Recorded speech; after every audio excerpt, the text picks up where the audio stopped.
ദൈവമാതാവേ, പരിശുദ്ധ അമ്മേ, അമ്മയും യേശുക്രിസ്തുവും ഞങ്ങളുടെ കുടുംബത്തിന് നൽകിയ മഹാദയക്ക് ശതകോടി പ്രണാമം. എൻ്റെ പേര് ഷീബ. ഞാൻ എറണാകുളത്ത് പള്ളിപ്പുറത്ത് നിന്ന് വരുന്നു.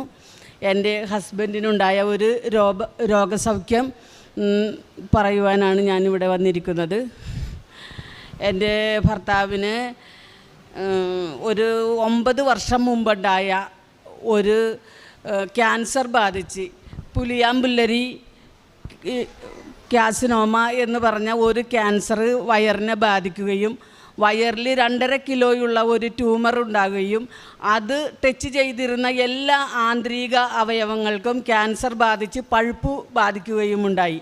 പെട്ടെന്ന് ഞങ്ങൾ മെഡിക്കൽ ട്രസ്റ്റ് ഹോസ്പിറ്റലിൽ എറണാകുളത്ത് കൊണ്ടുവന്ന് 10.5 മണിക്കൂർ നീണ്ട ഒരു ശസ്ത്രക്രിയ ചെയ്ത് വൻകുടലിൻ്റെ ഭാഗം മുറിച്ച് മാറ്റി, ചെറുകുടലിൻ്റെ ഭാഗം മുറിച്ച് മാറ്റി, പിത്തസഞ്ചിയുടെ വാൽവ് മുറിച്ച് മാറ്റി, ആമാശയത്തിൻ്റെ പകുതി മുറിച്ച് മാറ്റി, ട്യൂമർ ടച്ച് ചെയ്തിരുന്ന വയറിൻ്റെ മജ്ജകളെല്ലാവരും മുറിച്ച് മാറ്റുകയും ചെയ്തു.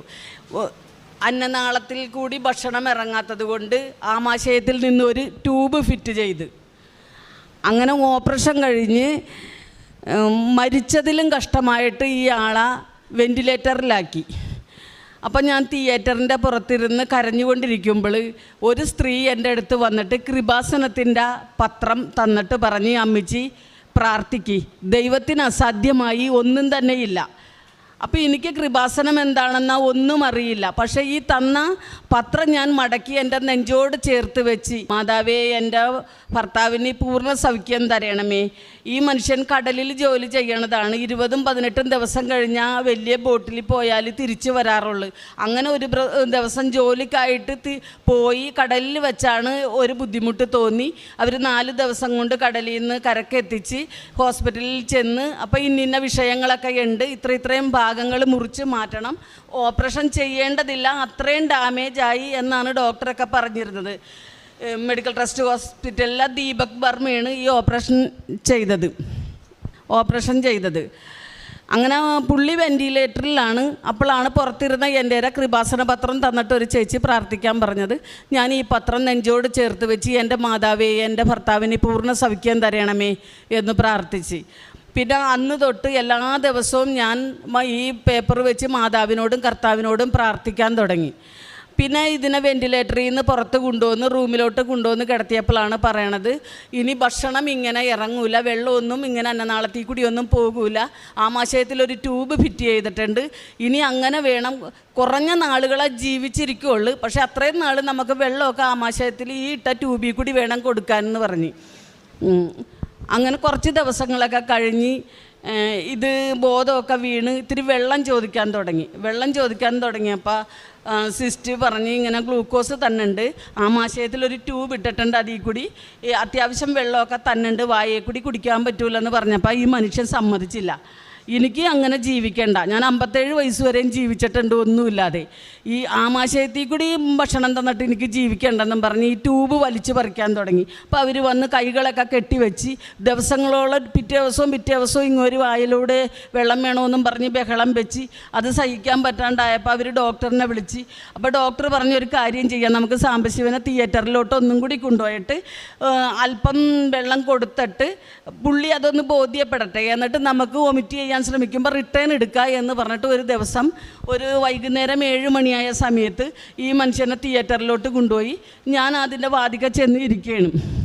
അങ്ങനെ ഞാൻ വിഷമിച്ചു, അയ്യോ, ഈ ക്യാൻസറുമാണ്, ഇത്രയൊക്കെ മുറിച്ചും മാറ്റി, പിന്നെ ഇനി ഒരു വെള്ളം പോലും വായി കൂടി കഴിക്കാനും പറ്റൂലല്ലോ എന്ന് ഓർത്ത് മനസ്സ് വെന്ത് ഞാനിങ്ങനെ കരഞ്ഞിരിക്കുമ്പോൾ അവിടെ തൊട്ടടുത്ത് കിടന്ന റൂമിലുള്ള ഒരു ചേച്ചി ക്രിസ്തുവിൻ്റെ മുൾക്കിരീടം ഉള്ള ഒരു ബുക്ക് എൻ്റെ കയ്യിൽ കൊണ്ടു തന്നു. ബുക്ക് ഞാൻ തുറന്നൊന്നും അത് നോക്കിയില്ല, പുറത്തുള്ള പടം കണ്ടതാണ്, രക്തം ഇങ്ങനെ കണ്ണിൽ നിന്ന് ഇറ്റി വീണിട്ടുള്ള ഒരു ഇത്. അപ്പം ഞാനതിങ്ങനെ നെഞ്ചോടടക്കി പിടിച്ച് ഇതിനെ തിയേറ്ററിൽ കയറ്റിയാക്കിയാണ് വെള്ളമൊക്കെ ഇത് കൊടുക്കാനായിട്ട്. അങ്ങനെ ഞാൻ കർത്താവിനോട് ഇങ്ങനെ പ്രാർത്ഥിച്ച്, കർത്താവേ, മരണത്തിലും കഷ്ടമായിട്ടാണ് ഈ മനുഷ്യനെ തിരിച്ചു തന്നാക്കണത്, ഇങ്ങനെ എനിക്ക് തിരിച്ചു തരരുത്. എൻ്റെ ഭർത്താവ് പൂർണ്ണ ആരോഗ്യത്തോടെ എങ്ങനെ ഇരുന്ന് എങ്ങനെ ഭക്ഷണം കഴിച്ച് അങ്ങനെയല്ലാതെ കർത്താവേ ഈ മനുഷ്യനെ മരണത്തിലും കഷ്ടമായിട്ട് എനിക്ക് തിരിച്ചു തരരുത് എന്ന് മാത്രം ഞാൻ പറഞ്ഞിട്ട് കണ്ണടച്ചിട്ട് ഞാൻ ശരിക്കും കർത്താവിൻ്റെ തിരുസന്നിധിയിലായിരുന്നു. പിന്നെ എനിക്കൊന്നും ഓർമ്മയില്ല. 2 മണിക്കൂർ കഴിഞ്ഞതിന് ശേഷം അസിസ്റ്റൻ്റ് ഡോക്ടർ വന്നിട്ട് എൻ്റെ കയ്യിൽ ഇങ്ങനെ തട്ടി അമ്മച്ചി എന്നും പറഞ്ഞ് വിളിച്ച് ഞാൻ കണ്ണ് തുറന്നപ്പോൾ എന്നോട് പറഞ്ഞു, ഒരു മിറാക്കിൾ സംഭവിച്ചാക്കണ്. സാംബശിവന് ജ്യൂസ് 1/2 ഗ്ലാസ് ജ്യൂസ് കൊടുത്ത് റിട്ടേൺ എടുക്കാൻ കണക്കാക്കി കൊടുത്ത ജ്യൂസ് ശരിയായ റൂട്ടിലൂടെ സഞ്ചരിച്ച് ആമാശയത്തിലെത്തി ദഹനം ചെയ്ത് അവർ സ്ക്രീനിൽ കണ്ടുകൊണ്ടിരിക്കുകയാണെന്ന് പറഞ്ഞു. അപ്പോൾ എനിക്ക് പൂർണ്ണ ബോധ്യമായി കർത്താവ് എന്തായാലും എൻ്റെ ഭർത്താവിന് ഏതെല്ലാം അവയവങ്ങളെ ബാധിച്ചിട്ടുണ്ടെങ്കിലും അത് എടുത്തു മാറ്റാൻ കർത്താവിന് സാധിക്കുമെന്ന്. പിന്നെ ഞാൻ എൻ്റെ ഭർത്താവിന് ക്യാൻസറാണെന്ന് കരുതി ഞാൻ ദുഃഖിച്ചിട്ടില്ല. പുള്ളിനെ പുറത്തോട്ട് കൊണ്ടുവന്ന് പിന്നീടും കുറേ ദിവസങ്ങൾ കഴിഞ്ഞാണ് വായിൽ കൂടി ഭക്ഷണമൊക്കെ കൊടുത്തത്. പിന്നെ ഞങ്ങൾ ഡിസ്ചാർജ് ചെയ്യണേക്ക് മുമ്പ് ഒരു ആരോ റൂട്ട് ബിസ്ക്കറ്റ് 1/2 ഗ്ലാസ് ചായയൊക്കെ വായിൽ കൂടി കൊടുത്ത് കഴിച്ച് കുഴപ്പമില്ല. അപ്പോൾ പുള്ളി പറഞ്ഞ് ആമാശയത്തിലിട്ടങ്ങനെ ട്യൂബ് എനിക്ക് ഊരി തന്നുമെന്ന് പറഞ്ഞപ്പോൾ ഡോക്ടർ പറഞ്ഞ് ഇതൊരു അത്ഭുതം സംഭവിച്ചാക്കണതാണ്. ഇത് ഊരിക്കഴിഞ്ഞാൽ കീറി മുറിക്കാൻ ഇനി 1 ഇഞ്ച് സ്ഥലം പോലുമില്ല. 10.5 മണിക്കൂർ എടുത്തിട്ടാണ് ഈ ഡാമേജായ ഭാഗങ്ങളൊക്കെ മുറിച്ച് മാറ്റി സെപ്പറേറ്റ് കാര്യങ്ങളൊക്കെ ചെയ്താക്കണം. അപ്പോൾ ഇത് പെർമനൻ്റ് ആയിട്ട് കിടക്കാനുള്ളതാണ് ആമാശയത്തിൽ നിന്നുള്ള ട്യൂബ്.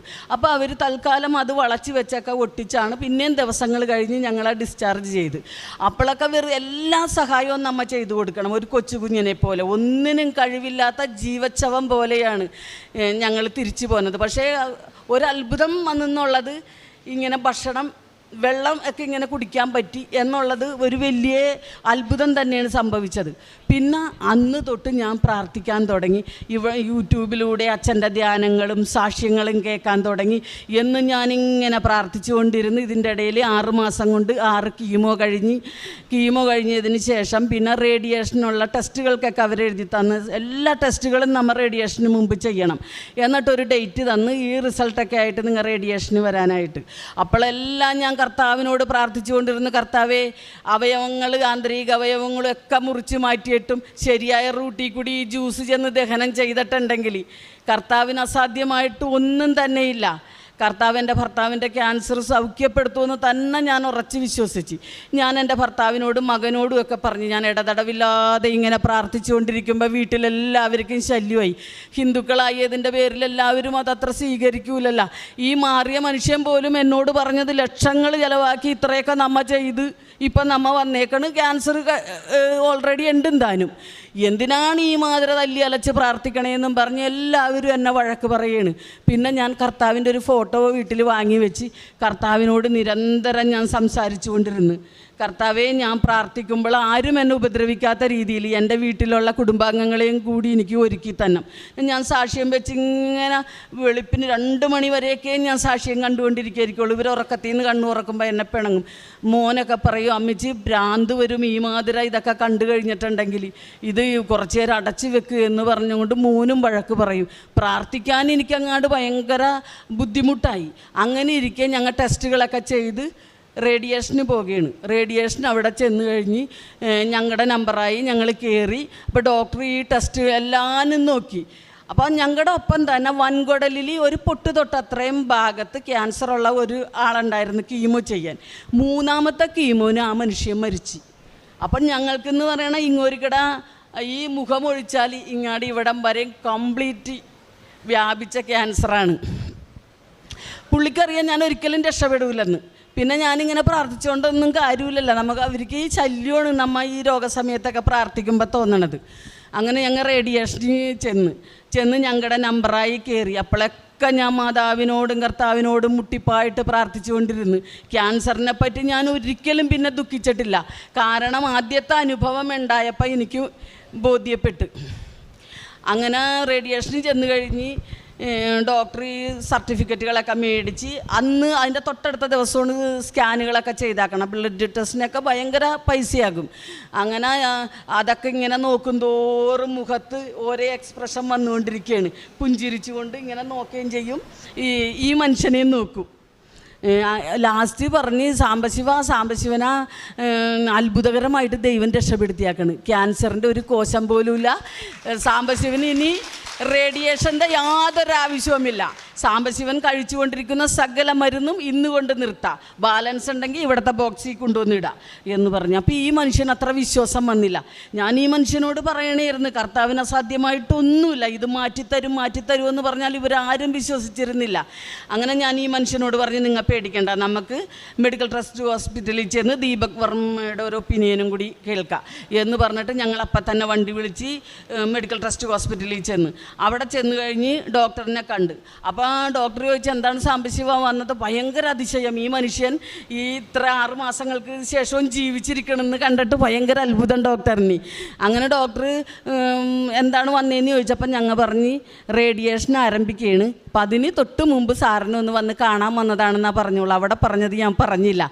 അങ്ങനെ എല്ലാ റിസൾട്ട് റൂമിലോട്ട് ഞങ്ങളെ കൊണ്ടുപോയി. അങ്ങനെ വേഗം ഇതെല്ലാം ടെസ്റ്റുകളെല്ലാം നോക്കി ഞങ്ങളെ ഇരുത്തിയാക്കണമായിരുന്നു കസേരയിൽ. ഡോക്ടർ ആ കസേരയിൽ എണീറ്റ് വന്നുകൊണ്ട് ഈ മനുഷ്യൻ്റെ പുറത്ത് 2 തട്ട് തട്ടി. എന്നിട്ട് പറഞ്ഞ്, സാംബശിവ അത്ഭുതം സംഭവിച്ചാക്കണം, സാംബശിവൻ്റെ ശരീരത്തിൽ ക്യാൻസറിൻ്റെ യാതൊരു കോശം പോലും ഇല്ല എന്ന് പറഞ്ഞു. അപ്പം തന്നെ ഈ മനുഷ്യൻ ഡോക്ടറിനോട് പറഞ്ഞ്, സാറേ എന്നാൽ എൻ്റെ ആമാശയത്തിൽ ഇട്ടാക്കണ ട്യൂബ് ഊരണം, എനിക്കിപ്പോൾ കല്ല് തിന്നാൽ പോലും ദഹിക്കും, ഒരു കുഴപ്പവും എനിക്ക് ഭക്ഷണം കഴിച്ചാലില്ല എന്ന് പറഞ്ഞു. അപ്പം അന്ന് ടെസ്റ്റ് ചെയ്ത് CT സ്കാൻ എടുത്തപ്പോൾ മുറിച്ച് മാറ്റി ആമാശയം പൂർവ്വസ്ഥിതിയിലായി. അപ്പോൾ ഡോക്ടർ അത് പറഞ്ഞായിരുന്നു, ആമാശയം വളർന്ന് എന്ന്. അപ്പോൾ ഒരുപാട് ഭക്ഷണം കഴിക്കാൻ പറ്റി. മുമ്പ് 2 ആരോറൂട്ട് ബിസ്ക്കറ്റും 1 ഗ്ലാസ് ചായയും കുടിച്ചാൽ വയറ് ഫുള്ളാകും. പക്ഷേ ഇപ്പം എത്ര ഭക്ഷണം വേണമെങ്കിലും കഴിക്കാം, അങ്ങനെയായി. അങ്ങനെ അവിടെ വെച്ച് ഡോക്ടർ ആദ്യം ട്യൂബ് ഊരാനായിട്ട് പറഞ്ഞപ്പോൾ ഡോക്ടർ പറഞ്ഞത്, ഇത് ഊരാനായിട്ട് പറ്റൂല, ഇത് പെർമനൻ്റായിട്ട് കിടക്കണമെന്നാണ്. അന്നത്തെ ദിവസം ഡോക്ടർ അപ്പം തന്നെ സിസ്റ്ററിനെയും വിളിച്ചിട്ട് ഈ ട്യൂബ് ഊരി അവിടെ സ്റ്റിച്ച് ചെയ്ത് കളഞ്ഞു. അപ്പോൾ പറഞ്ഞ്, എനിക്കിനി ജോലിക്ക് പോകണം എന്ന് പറഞ്ഞ്. അപ്പോൾ പറഞ്ഞ്, ഞാനൊരു അബ്ഡോമൽ ബെൽറ്റിന് എഴുതിത്തരാം, ഈ വയറിൻ്റെ മജ്ജ മാറ്റിയാക്കണ കാരണം ആന്തരിക അവയവങ്ങൾ വശങ്ങളിലോട്ടൊക്കെ വരും, അപ്പോൾ അത് ബെൽറ്റ് ഇട്ട് കഴിഞ്ഞിട്ട് സാംബശിവൻ ജോലിക്ക് പൊയ്ക്കോ. അപ്പം ഞാൻ പുറയിൽ നിന്ന് ഡോക്ടറിനോട് കാട്ടുകയാണ്, ജോലിക്ക് പോകാൻ പറയല്ലേ എന്ന്. അപ്പോൾ ഡോക്ടർ പറഞ്ഞ്, സാംബശിവന് യാതൊരു കുഴപ്പവുമില്ല, ഉണ്ടായിരുന്നത് ക്യാൻസറാണ്, അതിപ്പോൾ ഇല്ല, ജോലി ചെയ്തോട്ടെ. അങ്ങനെ ആ ബെൽറ്റ് ഇട്ടിട്ട് തൊട്ടടുത്ത ദിവസം തൊട്ട് 9.5 വർഷമായി. ഇപ്പം ഈ മനുഷ്യൻ സെപ്റ്റംബർ 19-ാം തീയതി വരുമ്പോഴാണ് 10 വർഷം തികയുള്ളൂ ഇത് കഴിഞ്ഞിട്ട്. അപ്പോൾ അന്ന് തൊട്ട് ഞാൻ ആരെങ്കിലും കൃപാസനത്തിൻ്റെ പത്രമൊക്കെ കൊണ്ടുതരുമ്പോൾ കഴിഞ്ഞ കാര്യങ്ങൾ എൻ്റെ മനസ്സിൽ വരും. പക്ഷേ എനിക്കിവിടെ വന്നോന്നുണ്ട്, എൻ്റെ മകനാ ഭർത്താവ് ആരും സമ്മതിക്കൂല ഇവിടെ വന്ന് സാക്ഷ്യം പറയാനാ വരാൻ പോലും. അപ്പോൾ എന്ത് ചെയ്യും?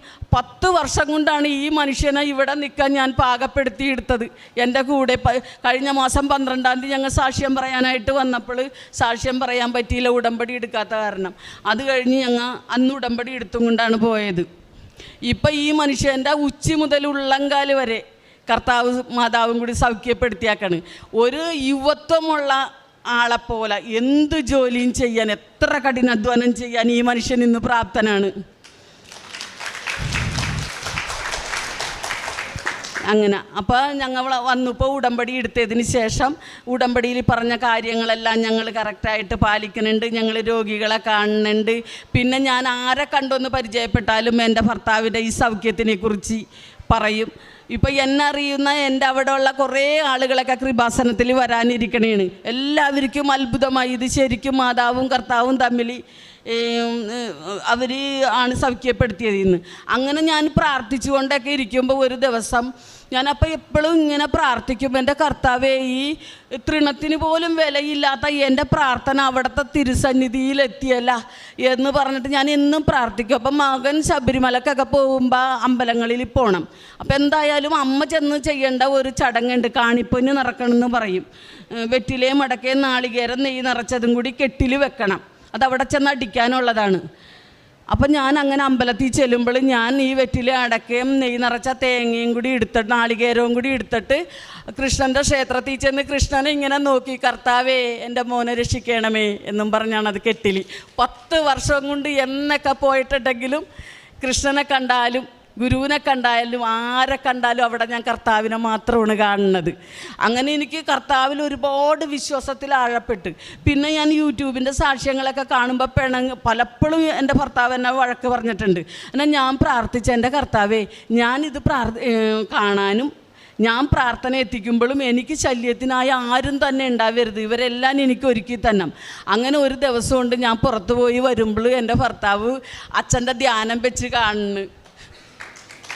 ഞാൻ ഏറ്റവും കൂടുതൽ സന്തോഷിച്ച ദിവസമാണ് അന്ന്. അത് കഴിഞ്ഞ് പിന്നെ ദിവസവും ഒരു വെളുപ്പിന് ഇവർക്ക് വെളുപ്പിന് 3 മണിക്ക് ബോട്ടിൽ എണീക്കണം, കാരണം വെളുപ്പിനെ എണീറ്റ് കുളിക്കും. അപ്പോൾ എണീക്കണ സമയത്ത് ഞാൻ കിടക്കായിരിക്കുള്ളൂ. ആ സമയം അച്ഛൻ്റെ ഒരു ധ്യാനം ഓൺ ചെയ്ത് തലയണടേര വെച്ചുകൊണ്ട് പോകും. അപ്പം ഞാൻ കണ്ണ് തുറക്കണത് അച്ഛൻ്റെ ഒരു ധ്യാനം കേട്ടും കൊണ്ടാണ്. പിന്നെ ഞാൻ എന്നും സാക്ഷ്യം കണ്ടുകൊണ്ടിരിക്കും. കർത്താവിനോട് ഞാൻ കൂടുതൽ അടുത്ത് ഏത് നിമിഷവും ഞാൻ എൻ്റെ ഭർത്താവിനെ ഇങ്ങനെ രക്ഷിച്ച് തന്നതിന് ഞാൻ നന്ദി പറഞ്ഞുകൊണ്ടും വിശ്വാസപ്രമാണം ചൊല്ലിക്കൊണ്ടും ഇരിക്കും. അങ്ങനെ ഒരു ദിവസം എൻ്റെ മോളെ ആലപ്പുഴയാണ് കൊടുത്താക്കണം, ഒരു ആർമി ഓഫീസറാണ് കെട്ടിയാക്കണത്. അപ്പോൾ അവർ ജമ്മു കാശ്മീരായിരുന്നു. അപ്പോൾ അവർ കുട്ടികളെയൊക്കെ ഇവിടെ സ്കൂളിൽ ചേർക്കാനായിട്ട് ഇങ്ങോട്ട് വന്നു കഴിഞ്ഞപ്പോൾ ഞാനൊരു ദിവസം മോളുടെ അടുത്ത് പോയി. അപ്പം ഞാൻ പോകുമ്പോൾ അന്ന് എനിക്ക് അറിഞ്ഞുകൂടാ ഇതാണ് കൃപാസനമെന്നാ, ഈ വഴിക്കാണ് പോണതൊക്കെ, പക്ഷെ എനിക്കറിയാൻ പാടില്ല. അങ്ങനെ ഞാനിങ്ങനെ എപ്പോഴും ഇങ്ങനെ പ്രാർത്ഥിച്ചു കൊണ്ടിരിക്കുമ്പോൾ ആലപ്പുഴ ഒരു കടലിൻ്റെ അടുത്തോ കൂടി ബസ് പോകും.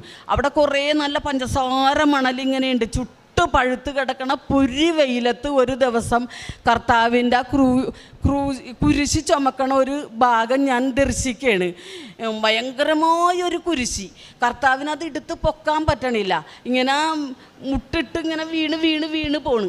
പക്ഷേ ഈ കുരിശും കൊണ്ട് നിവരാൻ ശ്രമിക്കുക, ഇങ്ങനെ വീണ് പോണ ഒരു രൂപം ഞാൻ ജീവനോടെ ദർശിക്കുകയാണ്. ഞാനത് വന്ന് എൻ്റെ ഭർത്താവിനോട് പറയുകയാണ്, ശ്യാം ചേട്ടാ, ഞാൻ കർത്താവിനെ ജീവനോടെ ചലിക്കുന്ന രൂപത്തിൽ ഞാൻ കർത്താവിനെ കണ്ട്.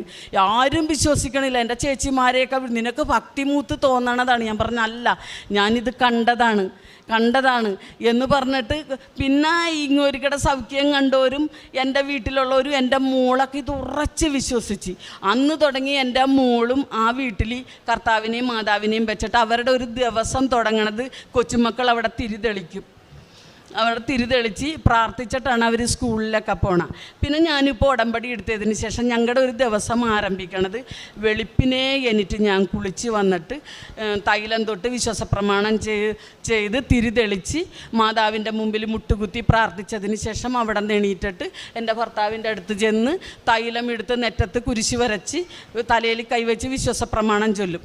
അതിനുശേഷം ഈ തൈലം ഈ മുറിവേറ്റ വയറിലോട്ട് ഞാൻ തേച്ചും കൊണ്ട് പ്രാർത്ഥിക്കും. അത് കഴിഞ്ഞിട്ട് എൻ്റെ മകൻ കിടന്നുറങ്ങിയിരിക്കുള്ള ആ ഉറക്ക സമയത്ത് ചെന്നിട്ട് ലൈറ്റ് ഇട്ട് അവനെ വിളിച്ചും കൊണ്ട് അവൻ്റെ നെറ്റത്തും ഈ തൈലം കുരിശ് വരച്ച് അവനോട് വാതുറക്കാൻ പറഞ്ഞിട്ട് ഈ വിശുദ്ധ ഉപ്പ് മോനെ, ഒരു ദിവസത്തിൻ്റെ ആദ്യം ഈ വിശുദ്ധ ഉപ്പ് നീ അല്പാൽപമായിട്ട് നുഴഞ്ഞിറക്കുന്നും പറഞ്ഞിട്ട് അത് വായിലിട്ട് കൊടുക്കും.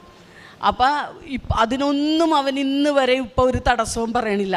എനിക്ക് പ്രാർത്ഥിക്കാനും എനിക്ക് ദൈവത്തിനെ വിളിക്കാനും എല്ലാനും എൻ്റെ ഭർത്താവും മകനും ഉപ്പ സമ്മതിച്ച്. പിന്നെ എൻ്റെ ചേച്ചിമാരും എൻ്റെ ബന്ധുക്കളൊക്കെ കുറേ പേര് ഭയങ്കരമായിട്ട് എന്നോട് എതിർത്ത്. അപ്പോൾ കുടുംബ യൂണിറ്റുകൾ വെക്കുമ്പോൾ പുറത്തുനിന്നുള്ള വക്കീലുമാർ സാറുമാരൊക്കെയാണ് അതിൻ്റെ തലപ്പത്തൊക്കെ ഇരിക്കണത്. അപ്പോൾ ഒരേ യൂണിറ്റ് വെക്കുമ്പോൾ ഇങ്ങനെ വർഷത്തിൽ ഒരിക്കൽ അവർ വരും. അങ്ങനെ വന്നപ്പോണ്ട് ഹാളിലാണ് ഞങ്ങളെല്ലാവരെയും ഇരുത്തിയത്. ആ ഒരു അധ്യാപകനാണ് അന്ന് വന്നത്. നോക്കിയപ്പോൾ കർത്താവിൻ്റെ ഒരു ഫോട്ടോ ഇരിക്കണം. പുള്ളിക്ക് ഒട്ടും ഇഷ്ടമായില്ല. പുള്ളി അത് നെറ്റി ചുളിച്ചിട്ട് പറഞ്ഞ് ഈ വീട്ടിലെ വീട്ടമ്മ ആരാണ് ഇങ്ങോട്ട് വിളിച്ചേ എന്ന് പറഞ്ഞ്.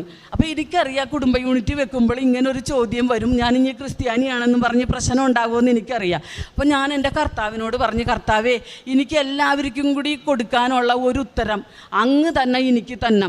കാരണം ഞാനൊരു ഹിന്ദു ആയതിൻ്റെ പേരിൽ ഞാൻ പല സ്ഥലത്തും ക്രൂശിക്കപ്പെടും. അപ്പോഴൊക്കെ ഉത്തരം മുട്ടി ഞാൻ നിൽക്കരുത്. എൻ്റെ ഭർത്താവിൻ്റെ സൗഖ്യം പറഞ്ഞാൽ അത് ലക്ഷങ്ങൾ ചിലവാക്കി ഓപ്പറേഷൻ ചെയ്തിട്ടാണെന്ന് അവർ പറയും. അപ്പോൾ എനിക്ക് പറയാനൊരു ആൻസർ ഉണ്ടാകണം എന്ന് ഞാൻ പ്രാർത്ഥിച്ചുകൊണ്ടിരുന്നു. അപ്പോൾ എൻ്റെ മകളുടെ കുട്ടിക്ക് ചോറൂണിനായിട്ട് ആലപ്പുഴ ഒരു ചെറുകോലാശ്രമം എന്ന് പറഞ്ഞിട്ട് ആശ്രമമുണ്ട് ഗുരുദേവൻ്റെ, അവിടെ വെച്ചാണ് ചോറൂണ് നടത്തിയത്. അപ്പോൾ ചോറൂണിന് ചെന്നപ്പോൾ വലിയൊരു ഹാളിൽ ഗുരുവിനെ വെച്ച പോലെ ക്രിസ്തുവിൻ്റെ ഒരു വലിയ ഫോട്ടോ വെച്ചിട്ട് തുളസിമാല ചാർത്തിയിട്ട് അതിൻ്റെ മുന്നിലാണ് പ്രാർത്ഥന. ആദ്യം തന്നെ കർത്താവിനൊരു പ്രാർത്ഥന, അത് കഴിഞ്ഞിട്ടാണ് ഗുരുമന്ദിരത്തിലെ സകല പ്രാർത്ഥനകളും ആരംഭിക്കണം. അപ്പോൾ ഞാൻ അവിടുത്തെ ഒരു ആചാര്യനോട് ചോദിച്ച്, എന്താണ് ഇവിടെ ഇങ്ങനെ ക്രിസ്തുവിനെ വെച്ചാക്കണത് എന്ന് പറഞ്ഞപ്പോൾ പറഞ്ഞ്, ഗുരുദേവൻ്റെ സമാധിക്ക് ശേഷം ഗുരുദേവൻ്റെ വസ്തുക്കളൊക്കെ പരിശോധിച്ച് എടുത്തപ്പോൾ ക്രിസ്തുവിനെ ഗുരു ആചരിച്ചെന്നുള്ള ഒരു തെളിവ് ഉണ്ടായി. സർവജ്ഞാനിയായ ഗുരു ക്രിസ്തുവിനെ ആചരിച്ചിരുന്നെങ്കിൽ എന്തുകൊണ്ട് നമുക്ക് ഇവിടെ വെച്ചുവിടാ എന്നാണ് എന്നോട് ചോദിച്ചത്. അത് എനിക്ക് മറ്റുള്ളവരോട് പറയാനുള്ള ഒരു ആൻസർ കർത്താവ് തന്നതാണ്. അപ്പം ഞാൻ ഈ അധ്യാപകനോട് പറഞ്ഞ്, നമ്മുടെ സർവജ്ഞാനിയായ ഗുരു ക്രിസ്തുവിനെ ആചരിച്ചിരുന്നുവെങ്കിൽ എന്തുകൊണ്ട് എനിക്കൊരു ഫോട്ടോ ഇവിടെ വെച്ചുകൂടാ? അങ്ങനെ ചോദിച്ച് ഞാനപ്പോൾ എല്ലാവരോടും, നിങ്ങൾ എന്ത് മനസ്സ് നീറിയ ആവശ്യങ്ങൾക്കായാണ് കർത്താവിനെയും മാതാവിനെയും എൻ്റെ അടുത്ത് വന്നാക്കണമെങ്കിലും നമ്മുടെ മനസ്സ് ദൈവത്തിന് വസിക്കാനുള്ള പരിശുദ്ധമായ ആലയമാക്കി തീർക്കുക. അവിടെ ക്രിസ്തുവും മാതാവും വരും, നമ്മുടെ എല്ലാ ആവശ്യങ്ങളും സാധിച്ചു തരും. അപ്പോൾ എല്ലാവരോടും ഞാൻ നന്ദി പറയണേ. നിങ്ങളുടെ പ്രാർത്ഥനയിൽ ഞങ്ങളുണ്ടാകണം. ഞങ്ങളുടെ പ്രാർത്ഥനകളിലും ഈ കൃപാസനത്തിലും എല്ലാം സകല മക്കളും ഉണ്ടാകും. മാതാവും കർത്താവും നമ്മളെല്ലാവരെയും രക്ഷിക്കും. ശരിക്ക് ജീവിച്ചു കൊണ്ടിരിക്കുന്ന ക്രിസ്തുവാണെന്ന് വിഷ്വലിലൂടെ എന്നെ കാണിച്ചു തന്നതാണ് കർത്താവ്. അതുകൊണ്ട് എല്ലാവരോടും ഞാൻ നന്ദി പറയാണ്. ദൈവനാമത്തിന് മഹത്വം ഉണ്ടാകട്ടെ. അവൻ്റെ നാമത്തിൽ വിശ്വസിക്കുന്നവർക്കെല്ലാം കൃപയ്ക്ക് മേൽ കൃപ. യോഹന്നാൻ്റെ വിശുദ്ധ സുവിശേഷം നമ്മോട് അരുളി ചെയ്യുന്ന തിരുവചനമാണ്. തമ്പുരാനെ ആത്മാർത്ഥമായിട്ട് വിളിക്കുന്ന ഏതൊരാൾക്കും സമീപസ്ഥനാകുന്ന ദൈവത്തിൻ്റെ ഇടപെടലുകളാണ് അനുഭവ സാക്ഷ്യമായിട്ട് ഓരോ മക്കളും പങ്കുവയ്ക്കുക. അത് ആരെന്നില്ലാതെ വാരിക്കോരി മടി നിറച്ച് നമ്മെ സംതൃപ്തനാക്കുന്ന സജീവ ദൈവം എങ്ങനെ ഇന്നും ജീവിക്കുന്ന സാന്നിധ്യമായിട്ട് ഉടമ്പടിയെടുത്ത് അനുഭവങ്ങളിലൂടെ ജീവിക്കുന്നു, പ്രവർത്തിക്കുന്നു എന്നുള്ളതാണ് നമുക്ക് സാക്ഷ്യത്തിലൂടെ മനസ്സിലാവുക. സ്ത്രീയെ, നിൻ്റെ വിശ്വാസം വലുതാണ് എന്നാണ് മത്തായി 15:28 തൻ്റെ മകളെ സുഖപ്പെടുത്തണം എന്ന ഒരു അപേക്ഷയുമായിട്ട് കർത്താവിൻ്റെ സന്നിധിയിലേക്ക് കടന്നു ചെല്ലുന്ന മകളോട് ഈശോ പറയുക. അപ്പോൾ ഈശോ അവിടെ പലതും പറഞ്ഞു. മക്കളുടെ അപ്പമെടുത്ത് നായ്ക്കൾക്ക് കൊടുക്കുന്നത് ശരിയല്ല എന്ന് പറഞ്ഞു. ആ മകൾ പറഞ്ഞു, നായ്ക്കളും യജമാനൻ്റെ മേശയിൽ നിന്ന് വീഴുന്ന അപ്പക്കഷ്ണങ്ങൾ ഭക്ഷിക്കുന്നില്ലേ കർത്താവേ? കർത്താവ് അവിടെ അവളുടെ വിശ്വാസത്തെ ശ്ലാഘിക്കുകയാണ്, പ്രശംസിച്ചുകൊണ്ട് പറയുകയാണ്, നിൻ്റെ വിശ്വാസം വലുതാണ്. ഒരു കൃപാസന പത്രം നാം കൊടുക്കുമ്പോൾ ആ പത്രം ഈശോയുടെ പരിശുദ്ധ അമ്മ ഈ ആലയത്തിലേക്ക് ഓരോരുത്തരെയും ക്ഷണിക്കുന്നതാണ്. അമ്മയുടെ ഒരു കൈയാണത് എന്നുള്ള ഒരു വിശ്വാസത്തോടെ നാം അത് കൊടുക്കുമ്പോൾ എങ്ങനെയൊക്കെ എവിടെയൊക്കെ മക്കൾക്ക് തങ്ങളുടെ ജീവിതത്തിൽ പിന്നീട് കർത്താവിനെ അവർക്കും കൊടുക്കുവാൻ സാധിക്കുന്നു, അവരുടെ കുടുംബത്തിലേക്ക് എങ്ങനെയാണ് കർത്താവിൻ്റെ സാന്നിധ്യം ഉണ്ടാകുന്നത്. അതാണ് തൻ്റെ ഹസ്ബൻഡിൻ്റെ ക്യാൻസർ രോഗം എത്രമാത്രം തീവ്രമായിരുന്നു. അത് ആന്തരിക അവയവങ്ങളൊക്കെ മാറ്റി വെച്ച ഒരവസ്ഥയിൽ 10.5 മണിക്കൂർ ഓപ്പറേഷൻ. ഇതിനൊക്കെ ശേഷം ആ മകന് സ്വന്തമായിട്ട് ഭക്ഷിക്കുവാൻ ഇനി സാധിക്കില്ല എന്നുള്ള ഒരവസ്ഥയിലേക്കൊക്കെ വരുന്ന ഒരു അവസരത്തിൽ ഈ മകൾക്ക് ഒരു കച്ചിത്തുരുമ്പ് പോലെ ഈ മകളുടെ കയ്യിലേക്ക് കിട്ടുകയാണ് കൃപാസന പത്രം. പിന്നീട് ബഹുമാനപ്പെട്ട VP ജോസഫ് അച്ഛൻ്റെ ഉടമ്പടി ധ്യാനങ്ങൾ, സാക്ഷ്യങ്ങൾ, അത് ഒരാഴ്ചയോ 2 ആഴ്ചയോ 1 മാസമോ അല്ല, 9.5 വർഷം ഈ മകള് അതിൻ്റെ പുറകെ തന്നെയായിരുന്നു. ഒരു ഉപാസന പോലെ അതിങ്ങനെ കൂടെ കൊണ്ടു നടന്നു. അങ്ങനെ തനിക്ക് കിട്ടിയ ദൈവത്തെ ഉപേക്ഷിക്കുവാൻ ഒരിക്കലും ഈ മകള് മനസ്സ് കാണിച്ചില്ല. പിന്നീട് അങ്ങോട്ടുള്ളത് ഒരു തീവ്രമായ ഒരു സ്നേഹബന്ധമാണ്. ആ സ്നേഹബന്ധത്തിൽ ഈശോ എങ്ങനെ കടന്നു വരുന്നു, എങ്ങനെ ഈ മകൾക്ക് പല തടസ്സങ്ങൾ മാറുന്നു, കുടുംബാംഗങ്ങളൊക്കെ എങ്ങനെ പിന്നീട് ഈശോയെ സ്നേഹിക്കുന്നവരാകുന്നു. അങ്ങനെ തനിക്ക് പിന്നീട് ഉടമ്പടി എടുക്കുവാനായിട്ട് അവസരം കിട്ടിയത് ഈ കഴിഞ്ഞ ഫെബ്രുവരിയിലാണ്, 12-ാം തീയതി. അത്രയും വർഷം ഈശോയെ കൂടെ കൊണ്ടു നടന്നു, ഒരിക്കലും ഈശോയെ ഉപേക്ഷിച്ചില്ല. അങ്ങനെയാണ് ഉടമ്പടി എടുത്ത് ഇവിടെ വന്ന് ഇപ്പോൾ സാക്ഷ്യം പറയുന്നത്. അതും റേഡിയേഷൻ വേണ്ട എന്നും ക്യാൻസറിൻ്റെ ഒരു കോശം പോലും ഇപ്പോൾ തൻ്റെ ഹസ്ബൻഡിന് ഇല്ല എന്നും, അതുപോലെ ആമാശയത്തിന് പകരമായിട്ട് അവിടെ ഇട്ടിരുന്ന ട്യൂബ്, ആ ട്യൂബ് അത് ഒരിക്കലും ഇനി മാറ്റാൻ പറ്റില്ല എന്ന് പറയുന്ന ആ ട്യൂബ് അത് വീണ്ടും ഡോക്ടർ അത് റിമൂവ് ചെയ്യുകയും ഇപ്പോൾ ഈ മകൾ പറഞ്ഞതനുസരിച്ച് ഒരു യുവാവിൻ്റേതായ രീതിയിൽ തൻ്റെ ഹസ്ബൻഡ് ഇന്ന് എല്ലാ ജോലികളും ചെയ്യുന്നു, എല്ലാ ഭക്ഷണവും കഴിക്കുന്നു. ഇന്ന് അദ്ദേഹത്തിന് യാതൊരു കുഴപ്പവുമില്ല, ക്യാൻസർ എന്ന് പറയുന്ന അസുഖമേ ഇല്ല. അപ്പോൾ നമുക്ക് നമ്മുടെ മുൻപിലേക്ക് വരുന്ന ഓരോ അനുഭവ സാക്ഷ്യങ്ങളും എങ്ങനെയാണ് അത് ജീവനുള്ള സാക്ഷ്യങ്ങളായി മാറുന്നത്? അത് ഈ വ്യക്തി തന്നെ പറയുന്നതാണ്. ഇത് ഇവരെ കൊണ്ട് പറയിപ്പിക്കാതിരിക്കാൻ ആർക്കും സാധിക്കില്ല. അതുകൊണ്ടാണ് പറഞ്ഞാൽ ആരും വിശ്വസിക്കാത്ത, കേട്ടാൽ ആരും സമ്മതിക്കാത്ത പ്രവർത്തികൾ നിൻ്റെ ദൈവം നിന്നെ കൊണ്ട് ചെയ്യിക്കും എന്നുള്ളത് നാം ഹബക്കൂക്ക് പ്രവാചകൻ്റെ പുസ്തകത്തിൽ നാം വായിക്കുന്നുണ്ട്. അങ്ങനെ ജീവനുള്ള സാക്ഷ്യവുമായി ഇവിടെ വന്ന് തൻ്റെ ദൈവത്തെ മഹത്വപ്പെടുത്തുന്ന ഈ കുടുംബത്തോടൊപ്പം, അതുപോലെ ഉടമ്പടി എടുത്തതിന് ശേഷം ഏറ്റവും നല്ല രീതിയിൽ തമ്പുരാന് സാക്ഷ്യം വഹിക്കുന്നു. അങ്ങനെ കുടുംബം ഒന്നിച്ച് ഇപ്പോൾ നന്ദി പറയുമ്പോൾ നമുക്കും കരങ്ങളടിച്ച് ഈശോയ്ക്കും അമ്മയ്ക്കും നന്ദി പറയാം, ദൈവത്തെ ആരാധിക്കാം, മഹത്വപ്പെടുത്താം.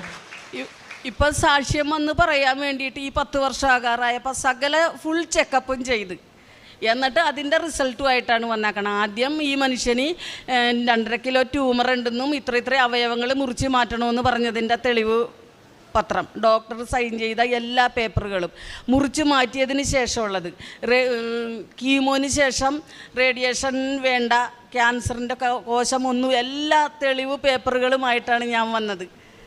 ഇതൊക്കെ ഹോസ്പിറ്റലിൽ ചെന്ന് ഇപ്പം ഇടയ്ക്ക് ഞങ്ങൾക്ക് രോഗമൊന്നുമില്ല, എന്നാലും ഡോക്ടറിനെ ഒന്ന് കാണാനായിട്ട് ചെന്ന് കഴിഞ്ഞിട്ടുണ്ടെങ്കിൽ ഡോക്ടറിന് ഭയങ്കര സന്തോഷമാണ് ഞങ്ങളെ കാണുമ്പോൾ. ഞങ്ങൾ ഇനിയിപ്പോൾ അടുത്ത് ആസ്റ്റർ മെഡിസിറ്റിയിൽ പോയി ദീപക് വർമ്മ ഡോക്ടറിനെ ഒന്ന് കാണാനിരിക്കുകയാണ്. ഇത്ര വർഷം കഴിഞ്ഞിട്ട് ഈ മനുഷ്യൻ ഇങ്ങനെ ജീവിച്ചിരിക്കുന്നത് മെഡിക്കൽ ട്രസ്റ്റിലായിരുന്നു, പക്ഷേ അവർ കൂടുതൽ ലക്ഷങ്ങൾ കൊടുത്ത് ആസ്റ്റർ മെഡിസിറ്റിയിലോട്ട് ഡോക്ടറിനെ കൊണ്ടുപോയി. പിന്നീട് ഞങ്ങൾ ചെല്ലുമ്പോൾ ആ ഡോക്ടറിനെ അല്ല കാണുന്നത്. അപ്പോൾ ഞങ്ങൾ ഇത്ര വർഷം കഴിഞ്ഞിട്ടും ഈ മനുഷ്യൻ അങ്ങോരിക്കട കയ്യിലൂടെയാണ് കർത്താവ് പ്രവർത്തിച്ചത്. ഈ മനുഷ്യൻ ഇപ്പോഴും ഇങ്ങനെ പൂർണ്ണ ആരോഗ്യത്തോടു കൂടി ജീവിച്ചിരിക്കണമെന്ന് ആ മനുഷ്യനൊന്ന് ബോധ്യപ്പെടാനായിട്ട് ഞങ്ങൾ ആസ്റ്റർ മെഡിസിറ്റിയിൽ ചെന്ന് ഡോക്ടറിനെ കാണാനായിട്ട് പോകുകയാണ്.